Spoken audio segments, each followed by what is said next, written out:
উবাদা ইবনে সামিত রাদিয়াল্লাহু আনহু তিনি বলেন, রাসূল সাল্লাল্লাহু আলাইহি ওয়াসাল্লাম বলেছেন, ইদমানু লি সিত্তা মিন আনফুসিকুম আদমানু লাকুমুল জান্নাহ। তোমরা তোমাদের কাছ থেকে আমাকে 6টা জিনিস দেবে। মুহাম্মদ সাল্লাল্লাহু আলাইহি সাল্লাম বললেন, তোমরা তোমাদের কাছ থেকে আমাকে কয়টা জিনিস দেবে? 6টা জিনিস দেবে, বিনিময়ে আমি মুহাম্মদ তোমাদেরকে জান্নাত দিব। আমরা দিব কয়টা? 6টা। আল্লাহর নবী কি দিবেন? জান্নাত। তিনি জান্নাতের জিম্মাদারিত্ব নিয়ে নিলেন। জান্নাত তিনি দেবেন, জান্নাতে নিয়ে যাবেন। কিভাবে নিয়ে যাবেন সেটা তার ব্যাপার, যদি আমরা 6টা কাজ করতে পারি। এক, উসদুকু ইযা হাদাসতুম, যখন তোমরা কথা বলবে সত্য বলবে। যখন কথা বলবে সত্য বলবে। সত্য বলতে পারো না, চুপ থাকবে। কথা বলার দরকার নেই তো কেন কথা বলবেন? আপনার কথা বলার প্রয়োজন কেন? রাসূল সাল্লাল্লাহু আলাইহি সাল্লাম বলেছেন, মান কানা ইউমিনু বিল্লাহি ওয়াল ইয়াউমিল আখির ফালিয়াকুল খায়রান আও লিয়াসমুত। যে ব্যক্তি আল্লাহ এবং আখিরাতে বিশ্বাস রাখে সে যেন ভালো কথা বলে। যদি ভালো কথা বলতে না পারে তাহলে যেন চুপ থাকে। আপনাকে চুপ থাকতে হবে, কিন্তু আপনি ভালো কথা বলতে পারেন না, তাই চুপ। আর যদি বলতে পারেন তাহলে সত্য বলবেন। এজন্য আল্লাহর নবী সাল্লাল্লাহু আলাইহি সাল্লাম বললেন, যখন কথা বলবে সত্য বলবে। যখন কথা বলবে কি বলবে? সত্য বলবে। ওয়াফু ইযা ওয়া'আদতুম, যখন তোমরা ওয়াদা দিবে ওই ওয়াদা পালন করবে। আমি এই ওয়াদা দিলাম, আমি এটা করব, ওই ওয়াদা পালন করবে। ওয়া'আদু ইযা তুমিনতুম, আর তোমাদের কাছে যখন আমানত রাখা হবে, এটা আমানত। আল্লাহ ইসলাম নাজিল করেছেন, এটা আমানত। সত্যবাদীটা আমানত। আপনি বস, আপনি নেতা, আপনি আমানত রক্ষা করবেন। আপনি একটা চেয়ারে বসেছেন, আমানত রক্ষা করবেন। আপনি একটা গদিতে বসেছেন, আমানত রক্ষা করবেন। আপনি একটা মসজিদ মাদ্রাসার ক্যাশিয়ার সভাপতি, আমানত রক্ষা করবেন। আপনি মাদ্রাসার হেড প্রিন্সিপাল, আমানত রক্ষা করবেন। আমানত রক্ষা করবেন, আমানত যেন খিয়ানত না হয়, আমানত রক্ষা করবে।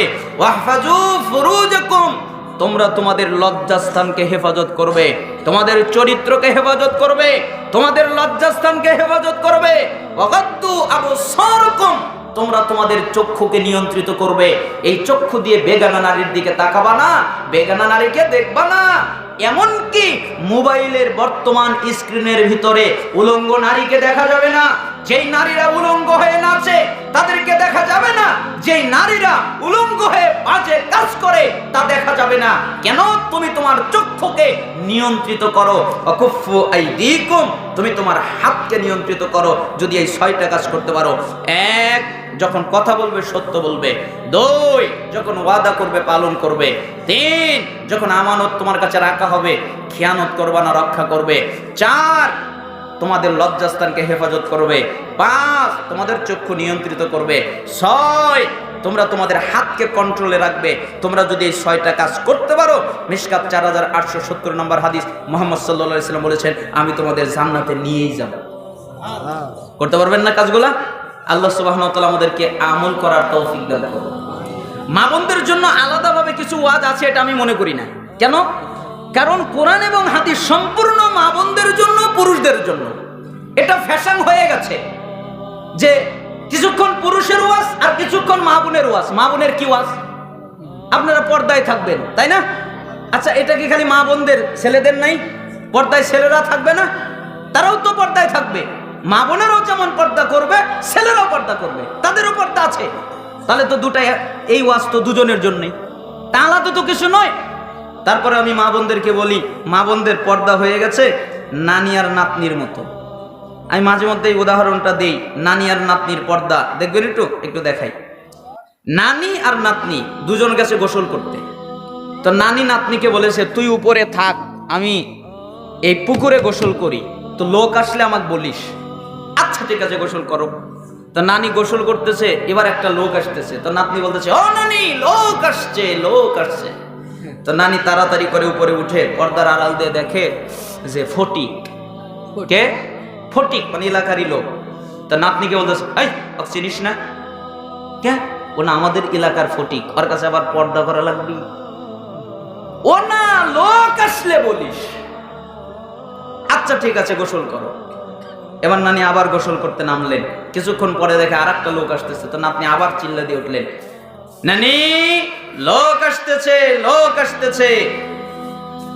এরপরে আবার উঠলেন, এবার উঠে দেখে হলো দুধওয়ালা। তখন নাতনিকে বলতে, ওকে চিনিস না? কে? ও না আমাদের বাড়িতে দুধ দেয়, ও আমাদেরই লোক, ওর কাছে আবার পর্দা করা লাগবে। আচ্ছা ঠিক আছে।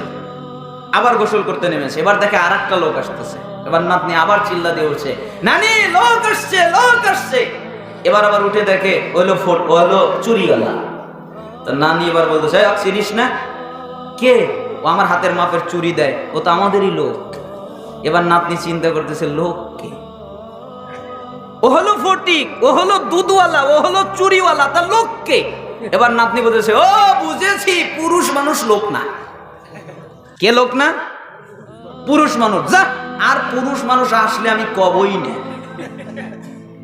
এরপরে আবার নানি গোসল করতে নেমেছে, এবার আসতেছে হলো ইমাম সাহেব, হুজুর। নাতনি তো জানি ইমাম সাহেব হুজুর পুরুষ মানুষ।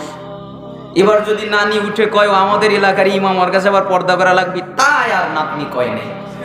তো যখন হুজুর ওই পুকুরের সামনে গেছে, দেখে এক মহিলা গোসল করছে, তখন তিনি গলায় খেওর দিয়ে আস্তাগফিরুল্লাহ পড়া শুরু করেছেন। নানি কাপড় চোপড় জড়িয়ে একবারে রেগে ফায়ার হয়ে নাতনির কাছে এসে এ গেলে একটা রো গেলে একটা ঠাস ঠাস করে চড় মেরেছে। তো বলি নাই লোক আসলে বলবে? তা নাতনি কাঁদতেছে আর বলতেছে, ও আসলো তুমি বললে ফটিক, ও আসলো তুমি বললে চুরিওয়ালা, ও আসলো তুমি বললে দুধওয়ালা, আমি কি জানি যে হুজুর মানুষ লোক? বুঝেন নাই? আমাদের মা বোনরা কিন্তু এইরকমই পর্দা করে, এইরকমই সেম। কবে ও না আমার দেবর, ছোট ভাইয়ের মতো, ও না আমার ভাসুর, বড় ভাইয়ের মতো, ও আমার চাচাতো ভাই, ও আমার খালাতো ভাই, ও আমাদের রক্ত, আমাদেরই বংশের, আমাদের অমুক তমুক, ওর কাছে আবার পর্দা করা লাগবে? কখনো পর্দা করবে না। যখন হুজুর দেখবে তখন দেখবেন পর্দার সব, তাই না? তার মানে মা বোনেরাও মনে করে যে হুজুর মানুষই পুরুষ। এই জন্য মা বোনেরা নানির মতো পর্দা করিয়েন না, সত্যিকারের পর্দা আপনারা করার চেষ্টা করেন। আল্লাহ সুবহানাহু ওয়া তাআলা আপনাদের তৌফিক দান করুন। ঈমান আনবেন, 5 ওয়াক্ত সালাত আদায় করবেন, রমাদানের সিয়াম পালন করবেন, পর্দার সাথে চলবেন, স্বামীর খেদমত করবেন, হালালকে হালাল জানবেন, হারামকে হারাম জানবেন। আল্লাহ তাআলা আপনাদেরকে যেই জান্নাত দিয়ে যেতে চান ওই জান্নাত দিয়ে প্রবেশ করিয়ে দেন। সুতরাং আসুন আমরা আমাদের জীবনকে ভালো কাজে ব্যয় করি, আমরা বেশি বেশি করে নেক আমল করি আর খারাপ কাজ থেকে বিরত থাকি।